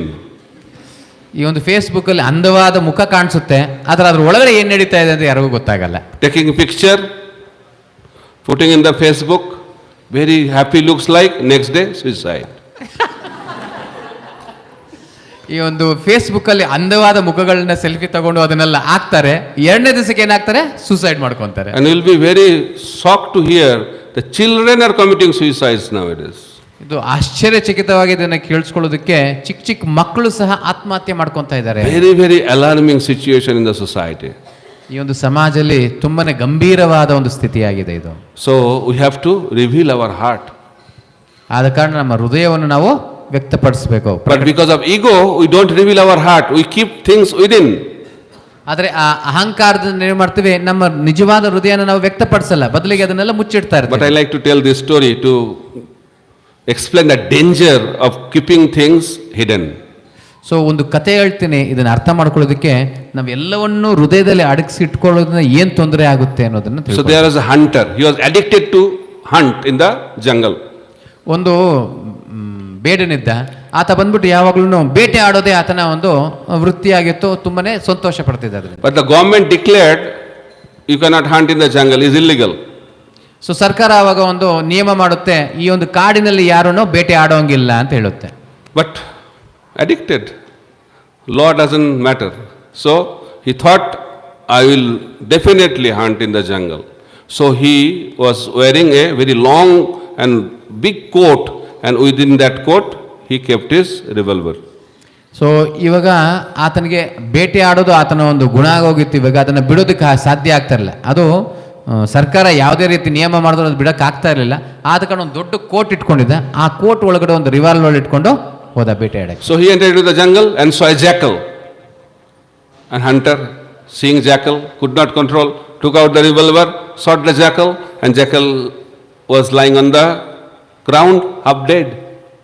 And sound went to the forest officer. And forest officer was coming in his jeep. So see the situation of the hunter. ಈ ಒಂದು ಬೇಟೆಗಾರ ಏನು ಮಾಡ್ತಾನೆ, ಆ ಒಂದು ನರಿಯನ್ನು ನೋಡ್ತಾನೆ. ನರಿಯನ್ನು ನೋಡಿದ ತಕ್ಷಣ ಏನು ಮಾಡ್ತಾನೆ, ತನ್ನ ರಿವಾಲ್ವರ್ ತಗೊಂಡು ಆ ಒಂದು ನರಿನ ಶೂಟ್ ಮಾಡ್ತಾನೆ. ಇವಾಗ ಶೂಟ್ ಮಾಡಿದ್ದಕ್ಕೆ ಆ ಒಂದು ಶಬ್ದದಿಂದ ಆ ಒಂದು ಕಾಡಿನಲ್ಲಿರೋ ಒಂದು ಪೊಲೀಸ್ ಯಾರು ಇರ್ತಾರೆ, ಆ ಕಾಡಿನ ಇವರು, ಅವ್ರು ಅಲ್ಲಿಂದ ಶಬ್ದ ಕೇಳಿಸ್ಕೊಂಡು ಅವ್ರು ಬರ್ತಾರೆ. ಇವಾಗ ಈ ಒಂದು ನರಿ ಬಂದು ಅರ್ಧ ಸತ್ತಿರೋ ನರಿ ನರಳ್ತಾ ಇದೆ. Then what you are doing? Hunter said, no, it's wonderful jungle, I'm just looking. ಅಷ್ಟೊತ್ತಿಗೆ ಆ ಒಂದು ಕಾಡಿನ ಸಿಬ್ಬಂದಿಗಳು ಬಂದ್ಬಿಟ್ಟು ಕೇಳ್ತಾರೆ, ಏನು ಮಾಡ್ತಿದ್ದೀಯ ಅಂದರೆ, ಇಲ್ಲ ಏನು ಮಾಡ್ತಾ ಇಲ್ಲ, ಈ ಕಾಡಲ್ಲಿ ಬಂದು ನೋಡ್ತಾ ಇದ್ದೀನಿ, ಪರಿಸರ ನೋಡ್ತಾ ಇದ್ದೀನಿ ಅಂತಾರೆ. And he was very good in talking, the hunter. And the forest officer was very impressed by his talk, and they are talking and talking and talking. And before the forest officer came, because he could have seen that jackal, what he did, he kept that jackal under his coat. So ಈ ಅರ್ಧ ನರಳ್ತಾ ಇರೋ ಈ ಒಂದು ನರಿನ ಏನು ಮಾಡ್ತಾನೆ, ಈ ಒಂದು ಕಾಡಿನ ಸಿಬ್ಬಂದಿಗಳು ಬಂದ್ಬಿಟ್ಟು ನೋಡ್ತಾರೆ ಅನ್ನೋ ಕಾರಣಕ್ಕೆ ಏನು ಮಾಡ್ತಾನೆ, ಆ ಒಂದು ನರಿನ ತಗೊಂಡು ಆ ಕೋಟ್ ಇದೆಯಲ್ಲ, ಕೋಟ್ ಒಳಗಡೆ ಇಟ್ಕೊಂಡ್ಬಿಡ್ತಾನೆ. ಇಟ್ಕೊಂಡ್ಬಿಟ್ಟು ಕಾಡಿನ ಸಿಬ್ಬಂದಿ ಬಂದಾಗ ತುಂಬ ಅಂದವಾಗಿ ತನ್ನ ಮಾತಿನ ಚಾಣಕ್ಯನಾಗಿರ್ತಾನೆ, ತುಂಬ ಅಂದವಾಗಿ ಮಾತಾಡ್ತಾ ಇರ್ತಾನೆ ಅವ್ರ ಹತ್ರ. And talk was going on. ಈ ರೀತಿ ಮಾತು ಅನ್ನೋದು ನಡೀತಾನೆ ಇತ್ತು. So jackal was thinking, anyway I have to die. Before I die, I should have my last feast. ಈ ನರಿ ಅನ್ಕೊಂತು, ಹೆಂಗಿದ್ರು ನಾನು ಸಾಯ್ತಾ ಇದ್ದೀನಿ, ಸಾಯಕ್ಕೆ ಮುಂಚೆ ನನ್ನ ಆಹಾರ ಆದ್ರೂ ಒಂಚೂರು ತಗೊಳ್ಳೋಣ ಅನ್ಕೊಂತು. That hunter was talking, and jackal was eating the flesh and blood of that hunter within. So ಈ ಒಂದು ಬೇಡನು ಮಾತಾಡ್ತಾನೆ ಇದ್ದಾನೆ, ಅದರ ಒಳಗಡೆ ಏನಾಗ್ತಾ ಇದೆ, ನರಿ ಬಂದ್ಬಿಟ್ಟು ಈತನ ದೇಹವನ್ನು ತಿಂತಾ ಇದೆ. After some time, forest officer left the place. Both the hunter and jackal fell on the ground dead. ಆವಾಗ ಒಂದು ಕಾಡಿನ ಸಿಬ್ಬಂದಿ ಸ್ವಲ್ಪ ಹೊತ್ತು ನಂತರ ಅವರು ಹೊರಟೋಗ್ತಾರೆ. ಆದರೆ ಈ ಒಳಗಡೆ ನರಿ ಮತ್ತೆ ಈ ಒಂದು ಬೇಡನು ಇಬ್ಬರು ಕೆಳಗಡೆ ಸತ್ತು ಬೀಳ್ತಾರೆ. Lesson to be learned. The coat represents false ego. ಇಲ್ಲಿ ನಾವು ಕಲಿಬೇಕಾಗಿರೋ ಪಾಠ ಏನಂದ್ರೆ, ಆ ಕೋಟ್ ಏನು ಕೋಟ್ ಹಾಕಿದೆ ಅದು ನಮ್ಮ ಅಹಂಕಾರವಾಗಿರುತ್ತೆ. The jackal represents anarthas. ಈ ಒಂದು ನರಿ ಏನಿದೆ ಅದು ನಮ್ಮ ಅನರ್ಥಗಳಾಗಿರುತ್ತೆ. And if you keep your anarthas hidden under the coat of your false ego, your spiritual life will be dead. So ಈ ಒಂದು ಕೋಟ್ ಒಳಗಡೆ ಯಾವ ರೀತಿ ನರಿ, ಆ ರೀತಿ ನಮ್ಮ ಅಹಂಕಾರದ ಒಳಗಡೆ ನಮ್ಮ ಅನರ್ಥಗಳನ್ನು ಇಟ್ಕೊಂಡಿದ್ರೆ ನಮ್ಮ ಒಂದು ಆಧ್ಯಾತ್ಮಿಕದ ಜೀವನ ಅನ್ನೋದು ಕೊನೆಗೊಳ್ಳುತ್ತೆ. That's why revealing our heart is very, very important. ಆದ ಕಾರಣ ನಮ್ಮ ಹೃದಯವನ್ನು ವ್ಯಕ್ತಪಡಿಸೋದು ತುಂಬಾನೇ ಮುಖ್ಯವಾಗಿರುತ್ತೆ. Then I introspect on anarthas. Bhaktivinoda Thakur says, at least on every Ekadasi, we should introspect on our anarthas and check whether we are advancing or we are going down in our spiritual life. So Bhaktivinod Thakur ಹೇಳ್ತಾರೆ, ಪ್ರತಿ ಏಕಾದಶಿಗೆ at least ಎಲ್ಲರೂ ಏನು ಮಾಡಿ, ಕನಿಷ್ಠ ಪಕ್ಷ ಆವತ್ತಾದರೂ ನಮ್ಮನ್ನು ನಾವು ಗಮನಿಸ್ಕೊಳ್ಬೇಕು, ನಾನು ಕೃಷ್ಣ ಪ್ರಜ್ಞೆಯಲ್ಲಿ ಪ್ರಗತಿ ಆಗ್ತಿದ್ದೀನ, ಇಲ್ಲಾಂದರೆ ನನ್ನನ್ನು ನಾನು ಕ್ಷೀಣಿಸ್ಕೊಳ್ತಾ ಇದ್ದೀನ ಅಂತ. So D, develop genuine Vaishnava relationship. D ಅಂದರೆ ಏನು ಅಂದರೆ, ನಮ್ಮ ಒಂದು ವೈಷ್ಣವರಲ್ಲಿ ಸಂಬಂಧವನ್ನು ಬೆಳೆಸ್ಕೊಳ್ಳುವಂಥದ್ದು. Pride breaks the relationship. Humility makes the relationships. ನಮಗೆ ದರ್ಪ ಅನ್ನೋದು ಆ ಒಂದು ಸಂಬಂಧವನ್ನು ಕೆಡಿಸುತ್ತೆ, ಮತ್ತು ನಮ್ರತೆ ಅನ್ನೋದು ಆ ಸಂಬಂಧವನ್ನು ಬಲಿಷ್ಠ ಮಾಡುತ್ತೆ. There is so much fight in Kali Yuga. Kali Yuga is famous for fighting. And if you want to see Kali Yuga, travel in the local train in Mumbai. ಈ ಕಲಿಯುಗದ ಮುಖ್ಯವಾದ ಒಂದು ಅಂಶ ಅಂದರೆ ಜಗಳ ಆಡೋದು. ಆ ಒಂದು ಮುಖ್ಯವಾದ ಅಂಶ ಎಲ್ಲಿ ಪ್ರಯಾಣ ಮಾಡ್ತಾ ಇದೆ ಕಲಿ ಅಂತ ನೋಡಿದ್ರೆ ಮುಂಬೈ ಟ್ರೈನ್ಗಳಲ್ಲಿ ನಾವು ನೋಡ್ಬೋದು. They will get up in the on the next station, but for that period, if there is some confusion about who is going to sit on the chair, they fight. Not only verbal fight, it goes to different level also. Kali Yuga. ಈ ಕಲಿಯುಗದ ಒಂದು ಪ್ರಭಾವದಿಂದ ಏನಾಗುತ್ತೆ ಅಂದರೆ ಈ ಟ್ರೈನ್ಗಳಲ್ಲಿ next station ಇಳಿಯುವಂಥ ವ್ಯಕ್ತಿ next station ಇಳಿತಾನೆ, ಆದರೆ ಇವಾಗ ಯಾರೋ ಎದ್ದೊಳಿದ್ರೆ ಆ ಸೀಟ್ಗೋಸ್ಕರ ಜಗಳ ಆಡ್ತಾರೆ. ಬರೀ ಬಾಯಿ ಮಾತನ ಜಗಳ ಆಗಲ್ಲ, ಅದು ಎಲ್ಲಿಯ ಮಟ್ಟಿಗೆ ಬೇಕಾದ್ರೂ ಹೋಗುತ್ತೆ, ಹಳ್ಳೆ ಮಟ್ಟಿಗೆ ಹೋಗ್ತಾರೆ. For small, small things people fight. ಚಿಕ್ಕ ಚಿಕ್ಕ ವಿಚಾರಗಳಿಗೆಲ್ಲ ಜಗಳ ಆಡ್ತಾ ಇರ್ತಾರೆ. There is divorce case in the court and cause of divorce, husband snores or wife snores. Because of that, divorce. So divorce ಅನ್ನೋದು ಆಗ್ತಾ ಇರುತ್ತೆ ಕೋರ್ಟ್ಗಳಲ್ಲಿ. ಯಾಕೆ ಅಂದರೆ ಆ ಗಂಡನ ಮೂಗು ಸರಿ ಇಲ್ಲ, ಇಲ್ಲಾಂದ್ರೆ ಹೆಂಡತಿಯ ಮೂಗು ಸರಿ ಇಲ್ಲ ಅಂದರೆ divorce ಕೇಸ್ಗಳಾಗೋಗುತ್ತೆ. Once one devotee came to the spiritual master and telling, I cannot stay in the ashram. ಒಂದು ಬಾರಿ ಒಂದು ಶಿಷ್ಯನು ಬರ್ತಾನೆ, ಆಧ್ಯಾತ್ಮಿಕ ಗುರುಗಳ ಹತ್ರ ಬಂದು ಹೇಳ್ತಾರೆ, ನಾನು ಈ ಒಂದು ಆಶ್ರಮದಲ್ಲಿ ಇರೋಕ್ಕಾಗಲ್ಲ ಅಂತಾರೆ. Why? Too much sound. ಅವ್ರು ಹೇಳ್ತಾರೆ, ತುಂಬಾ ಶಬ್ದ ಬರ್ತಾ ಇದೆ, ಆದ ಕಾರಣ ಇರೋಕ್ಕಾಗಲ್ಲ ಅಂತಾರೆ. I cannot sleep. ನನಗೆ ನಿದ್ದೆ ಅನ್ನೋದು ಬರ್ತಾ ಇಲ್ಲ. So many people snoring. ತುಂಬಾ ಜನರು ಗೊರಕೆ ಹೊಡಿತಾ ಇದ್ದಾರೆ. Then spiritual master said, if your wife snores, what will you do? ಆವಾಗ ಆಧ್ಯಾತ್ಮಿಕ ಗುರು ಹೇಳಿದೆ, ನಿನ್ನ ಹೆಂಡತಿ ಏನಾದರೂ ಗೊರಕೆ ಹೊಡೆದ್ರೆ ನೀನೇನು ಮಾಡ್ತೀಯಾ? So you have to tolerate the inconveniences, then we can have relationships. ಈ ರೀತಿಯಾಗಿ ನಮಗೆ ಯಾವಾಗ ತಾಳ್ಮೆ ಅನ್ನೋದು ಬೆಳೀತದೆ ಆವಾಗ ಸಂಬಂಧಗಳು ಗಟ್ಟಿಯಾಗುತ್ತೆ. But there is no tolerance. People are very intolerant in Kali Yuga. ಆದರೆ ತಾಳ್ಮೆ ಅನ್ನೋದು ಇಲ್ಲದೆ ಇರುವಾಗ ಇವಾಗ ತಾಳ್ಮೆ ಅನ್ನೋದು ಇನ್ನೂ ಇಲ್ಲದೆ ಹೋಗ್ತಾ ಇದೆ, ಹೆಚ್ಚಿಸ್ಕೊಂತ ಇದ್ದಾರೆ ತಾಳ್ಮೆ ಇಲ್ಲದೆ. That's why relationship breaks. ಆದ ಕಾರಣ ಎಲ್ಲರ ಸಂಬಂಧಗಳು ಅನ್ನೋದು ಮುರಿದೋಗ್ತಾ ಇದೆ. People are thinking, I am right. ಜನರು ತಿಳ್ಕೊಂತಾರೆ ನಾನೇ ಸರಿ ಅನ್ಕೊಂತಾರೆ. Opinion is more important than the person. So ಆ ಒಂದು ಅಭಿಪ್ರಾಯಗಳು ತುಂಬಾ ಮುಖ್ಯವಾಗಿರುತ್ತೆ ಆ ವ್ಯಕ್ತಿಗಿಂತ. We have become very impersonal because we are spending most of our time with the machines. ನಾವು ತುಂಬಾ ನಿರಾಕಾರಿಗಳಾಗೋಗ್ತಾ ಇದ್ದೀವಿ. ಯಾಕೆ ಅಂದ್ರೆ ನಾವೆಲ್ಲರೂ ಯಾವಾಗ್ಲೂ ಆ ಒಂದು ಮಿಷಿನ್ ಮೇಲೆ ಆಧಾರಿತವಾಗಿರ್ತೀವಿ. People are very confused. Why we are so mechanical nowadays? Why you have to be confused? Because we are spending most of our time with the machines. So we have to be mechanical. So ಎಲ್ಲರಿಗೂ ಯಾವಾಗಲೂ ಗೊಂದಲದಲ್ಲಿ ಇರ್ತಾರೆ, ಯಾಕೆ ಎಲ್ಲರೂ ಜನರು ಈ ರೀತಿಯಾಗಿ ಇರ್ತಾರೆ ಅಂತ. ಯಾಕಂದ್ರೆ ನಾವು ಹೆಚ್ಚಿಗೆ ನಮ್ಮ ಒಂದು ಸಾಂಗತ್ಯವನ್ನು ಆ ಮಿಷಿನಲ್ಲಿ ಮಾಡೋದ್ರಿಂದ ನಮ್ಮ ಗುಣನೂ ಅದೇ ರೀತಿ ಆಗೋಗ್ತಾ ಇದೆ. So I'll tell small story. ಇನ್ನೊಂದು ಚಿಕ್ಕ ಕಥೆ ಹೇಳ್ತೀನಿ. So one teacher, she was a lady, she was checking the paper, exam paper. ಒಂದು ಹೆಣ್ಣುಮಗಳಾದ ಟೀಚರು, ಶಿಕ್ಷಕಿ ಬಂದ್ಬಿಟ್ಟು ಏನು ಮಾಡ್ತಾರೆ, ಒಂದು ಪೇಪರ್ನ ಕರೆಕ್ಷನ್ ಮಾಡ್ತಿದ್ರು. And that boy did not write any answer. ಆ ಹುಡುಗ ಯಾವುದೇ ಒಂದು ಉತ್ತರವನ್ನು ಬರೆದಿರಲಿಲ್ಲ ಅದರಲ್ಲಿ. At the end of the paper, he wrote that I am disgusted in my life, nobody loves me. ಆತ ಹೇಳ್ತಾನೆ, ನನ್ನ ಜೀವನದಲ್ಲಿ ತುಂಬಾ ಜಿಗುಪ್ಸೆ ಅನ್ನೋದನ್ನ ಹೊಂದಿದ್ದೀನಿ, ಯಾರು ನನ್ನ ಪ್ರೀತಿಸ್ತಾ ಇಲ್ಲ. Even my parents don't love me. ನನ್ನ ತಂದೆ ತಾಯಿಯಂದ್ರು ನನ್ನ ಪ್ರೀತಿಸೋದಿಲ್ಲ. And they all love mobile phones. ಎಲ್ಲರೂ ಮೊಬೈಲ್ ಫೋನನ್ನು ಪ್ರೀತಿಸ್ತಾ ಇದ್ದಾರೆ. And I want to commit suicide and take birth as mobile phone. ಆದ ಕಾರಣ ನಾನು ಆತ್ಮಹತ್ಯೆಯನ್ನು ಮಾಡಿಕೊಂಡು ನೆಕ್ಸ್ಟ್ ಜನ್ಮದಲ್ಲಿ ಮೊಬೈಲ್ ಫೋನ್ ಆಗಿ ಜನನವನ್ನು ಪಡಿತೀನಿ. So that lady was talking to her husband. ಆ ಒಂದು ಶಿಕ್ಷಕಿ ಬಂದು ತನ್ನ ಗಂಡನ ಹತ್ರ ಮಾತಾಡ್ತಾ ಇದ್ಲು. Husband was in anxiety. Oh, you should do something. Who is that boy? Who is that boy? ಆ ಗಂಡ ತುಂಬಾ ಆತಂಕದಲ್ಲಿದ್ದಾರೆ. ಹುಡುಗ ಯಾರು, ನೋಡು ಮಾತಾಡೋಣ ಅಂದ್ರು. And she said, that boy is our son. ಆವಾಗ ಆಕೆ ಹೇಳ್ತಾಳೆ, ಆ ಹುಡುಗ ಬಂದು ನಮ್ಮ ಮಗನೇ. So that is the situation of this modern society. ಇದು ಭೌತಿಕ ಜಗತ್ತಿನ ಈಗಿರೋ ಭೌತಿಕ ಜಗತ್ತಿನ ಸ್ಥಿತಿಯಾಗಿದೆ. So no relationship. ಆದ ಕಾರಣ ಯಾವುದೇ ಸಂಬಂಧಗಳು ಅನ್ನೋದು ಇಲ್ಲದೆ ಹೋಗಿದೆ. But we have to develop real Vaishnava relationship. For that we have to cultivate humility, and that will help us to build relationships. So ನಾವು ವೈಷ್ಣವರಲ್ಲಿ ಒಳ್ಳೆಯ ಸಂಬಂಧವನ್ನು ಬೆಳೆಸ್ಕೊಳ್ಬೇಕು. ಆ ಸಂಬಂಧವನ್ನು ಬೆಳೆಸ್ಕೊಳ್ಬೇಕು ಅಂದ್ರೆ ನಮ್ಮಲ್ಲಿ ನಮ್ರತೆ ಅನ್ನೋದನ್ನ ಬೆಳೆಸ್ಕೊಳ್ಬೇಕು. And engage in menial services. ಮತ್ತೆ ಆದಷ್ಟು ಕನಿಷ್ಠ ಗತಿಯ ಒಂದು ಸೇವೆಯನ್ನು ತಗೊಳ್ಳೋದಕ್ಕೆ ನಾವು ಪ್ರಯತ್ನ ಮಾಡಬೇಕು. So in that way, if we engage these principles in our life, gradually we can come out from the quality of pride, and we can develop divine quality and enter into Vrindavan. So ಈ ರೀತಿ ತರಬೇತಿ ಪಡೆಯೋದ್ರಿಂದ, ಅಭ್ಯಾಸ ಮಾಡೋದ್ರಿಂದ ನಮ್ಮ ಜೀವನದಲ್ಲಿ ಅಹಂಕಾರ, ದರ್ಪ ಇದನ್ನೆಲ್ಲ ಬಿಟ್ಟು ನಿಜವಾಗ್ಲೂ ವೃಂದಾವನ ಪ್ರವೇಶ ಮಾಡುವ ಗುಣಗಳನ್ನು ಬೆಳೆಸ್ಕೊಳ್ಳೋದಕ್ಕೆ ಸಾಧ್ಯ ಆಗುತ್ತೆ. And second the other quality was freedom from fear. No time today.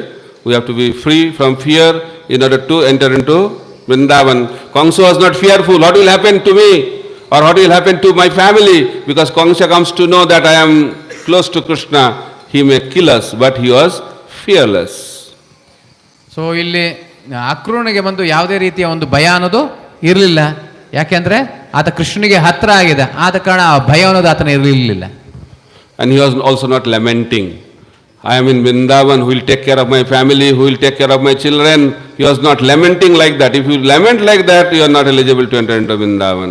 In order to enter into Vrindavan, we have to be free from lamentation. ಅದೇ ರೀತಿ ಯಾವುದೇ ಒಂದು ಅಪೇಕ್ಷೆ ಅನ್ನೋದು ಇಟ್ಕೊಂಡಿರಲಿಲ್ಲ. ನನ್ನ ಹೆಂಡ್ತಿನ, ನನ್ನ ಇವ್ರನ್ನ ಯಾರು ನೋಡ್ಕೊಂತಾರೆ, ಆ ರೀತಿಯ ಅಪೇಕ್ಷೆ ಅನ್ನೋದು ಇಟ್ಕೊಂಡಿಲ್ಲ. ಯಾವಾಗ ನಮಗೆ ಯಾವುದೇ ಒಂದು ಅಪೇಕ್ಷೆ ಇಲ್ಲ ಅಂದ್ರೆ ಮಾತ್ರ ನಾವು ವೃಂದಾವನದ ಪ್ರವೇಶ ಮಾಡೋಕ್ಕೆ ಆಗುತ್ತೆ. So 6 qualities to summarize. First one was feeling unqualified, second was to hopeful, third one absorption, third one freedom from pride, fifth one freedom from fear, and sixth one freedom from lamentation. And if we cultivate these qualities like Akrura, we can also enter into Vrindavan Dham. ಈ ರೀತಿಯಾಗಿ 6 ಗುಣಗಳನ್ನು ನಮ್ಮನ್ನ ನಾವು ಬೆಳೆಸ್ಕೊಂಡ್ರೆ ಅಕ್ರೂರನ ತರ ನಾವು ವೃಂದಾವನ ಪ್ರವೇಶ ಮಾಡೋದಕ್ಕೆ ಸಾಧ್ಯ ಆಗುತ್ತೆ. Vrindavan Dham ki ಜೈ, Krishna Chandra Bhagavan ki ಜೈ, Gandharvika Giridhari Bhagavan ki ಜೈ, Shriman Mahaprabhu ki ಜೈ, Gaur Pramanande. ಹರಿ ಹರಿ ಬೋ. So time is up. Only 2-3 minutes if they have any question. ಬರೀ ಒಂದೇ ಒಂದು ಪ್ರಶ್ನೆ ಬೇಕಾದ್ರೆ ತಗೊಳ್ಬಹುದು. Yes Prabhu.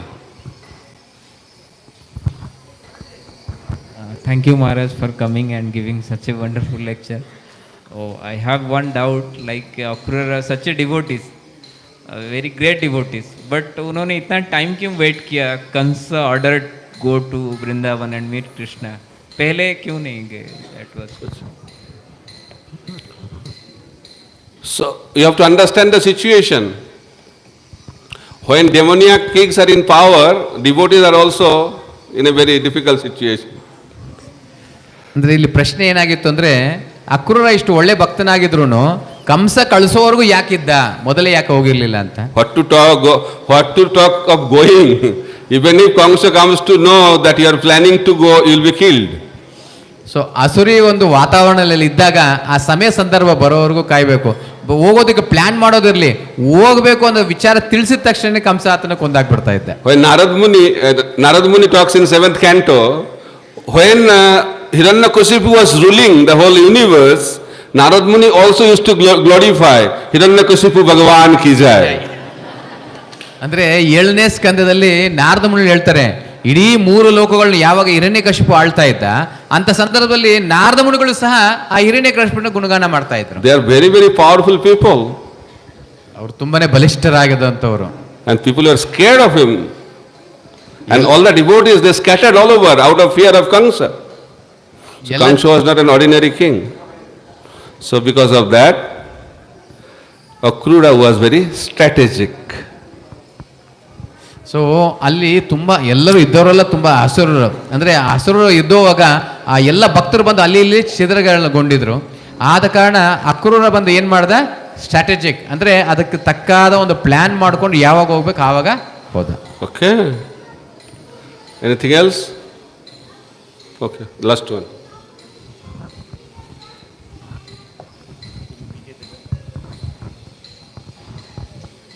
Hare Krishna, Prabhuji.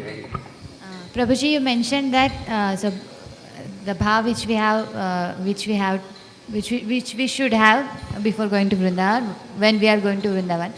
Now I don't have that bhav. So if we in temple we arrange, they arrange to Vrindavan Dham Yatra or Mathura Dham Yatra. So what we have to do? Should we go or should we develop our bhav? Stop the recording. Recording band kar.